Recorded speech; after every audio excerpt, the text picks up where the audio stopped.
Hi అందరికి. Sweden లో మాకు డే లైట్ సేవింగ్ అనేది స్టార్ట్ అయింది. అంటే క్లాక్ లో 1 అవర్ ఫార్వర్డ్ అయ్యింది. ఎగ్జాంపుల్ కి నైట్ 2 o'clock అయిన తర్వాత 2:01 అవ్వాల్సిన దానికి బదులుగా డైరెక్ట్ గా 3 o'clock వెళ్ళిపోతుంది. దీన్ని డే లైట్ సేవింగ్ అంటారు.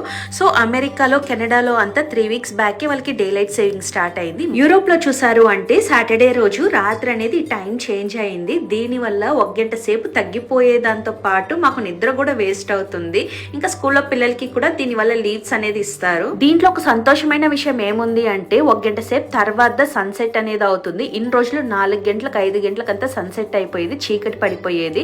ఈ రోజు చూసారంటే ఈవినింగ్ 7 o'clock కూడా సన్ అనేది ఉన్నింది. 8 కి సన్సెట్ అనేది మెల్లగా అవుతా అనింది. మిడ్ సమ్మర్ వచ్చిందంటే మాకు నైట్ 11 o'clock కి కూడా సన్ అనేది ఉంటుంది. సో నేను ఆ టైంలో వీడియో అయితే తీస్తాను. ఇంకా సిస్టమ్ లో, ఫోన్స్ లో అంతా ఆటోమేటిక్ గా టైం చేంజ్ అయిపోతుంది. మాన్యువల్ గా ఉండే దాంట్లో మేమైతే టైం చేంజ్ చేసాము. ఇలాంటి వీడియోస్ కోసం things in Sweden Telugu channel ని సబ్స్క్రైబ్ చేసుకోండి. వీడియో నచ్చితే లైక్ చేయండి, షేర్ చేయండి, కమెంట్ చేయండి.